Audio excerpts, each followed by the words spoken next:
Айдоочуларга карата каталданган жаңы жол эрежесин камтыган мыйзам 8 марттан тарта иштей баштаган. Бул аралыкта Ош облусунда 68 мас айдоочу кармалып, соттун чечими менен анын 45-и 1 жылга унаа айдоо укугунан ажыратылган. Жол эрежесиндеги айыппул 2 эсе жогорулагандан бери эреже бузган айдоочулардын катары азаюуда. Аны менен катар айдоочулардын жоопкерчилиги менен биргеле инспекторлорго дагы талап катууланууда. Сот органдарынын атайын токтомдору чыгарылып, аларга айдоочулук укугунан 1 жылдык мөөнөткө ажыратылган. Ал эми 6 айдоочуга ошол мас болуп тиешелүү айдоочулук күбөлүгү жок башкаргандыгы үчүн сот органдарынын камакка алуу чарасы колдонулган.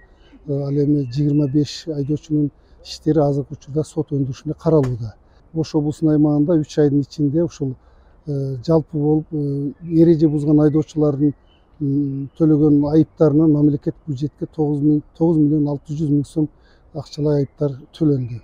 Деген менен жол кырсыктарын азайтууга багытталган мыйзам коомчулукта нааразычылыкты жараткан. Анткени айрым эрежелерге айып пулдун көлөмү көбөйгөн. Көрсөтүлгөн ченемден саатына 40-60 чакырымга ашык айдаса 7500 сом, 60 чакырымдан да ашык айдаса 15 миң сом айып пул салынат. Бул өзгөрүүлөр өз кезегинде коррупциялык аракеттерге жең ичинен сүйлөшүүгө жол ачат дешет. Коррупцияга сөзсүз жол ачып берип атпайбы? Неге дегенде азыр бир адам түшсө о пул сунуштайсың, чынбы? Эми азыр мисалы эмеш тарап алым келбейт. Одан көрө мисалы 20 миң салган болсо 10 миң берип чыкканың оңураак да. Сүйлөшпөйт эмес булар. Негизи айдап ичип алып айдабаш керек машинаны техникада мисалы үчүн ол мен кошуламын. Негизи тескерисинче дагы эки жактуу да бул десечи. Жакшы жагы да бар, жаман жагы бар. Жаман жагы коррупция дагы күч алат. Жакшы жагы ичкендер токтойт. Жылда 3 жол экзаменге деген. Эми ал бардыгы эле айдоочу 1 жылда 3 эмес 3төн деле көп жол эрежесин бузушу мүмкүн да. Ошон үчүн ал 3 дегени же туура эмес деген, ол коррупцияга жол дегени да же. Бул жагдайга байланыштуу каталданган жол эрежесине жеңилдиктерди киргизүү сунушталууда. Бул багытта мыйзам долбоору коомдук талкууга коюлду. Эл өкүлү Марлен Маматалиев ишке кирген мыйзам айдоочулар үчүн бир топ катаал болуп калган деп эсептейт. Анткени 1 жыл ичинде 3 жолу кайталап жол эрежесин бузган айдоочулар кайрадан сынак тапшырууга жөнөтүлөт. Сунушталып жаткан долбоордо 1 жылда 3 жолу эмес 7 жолу катталса сынак тапшыруу каралууда. Жагдай калып калыптыр. Эми ал 1 жылда чын айтканда 3 жолу эмес, 5-6 жолу болуп калышы мүмкүн. Кандай сен жакшы айдабай же кандай жакшы аракет кылбай эреже сактаганга.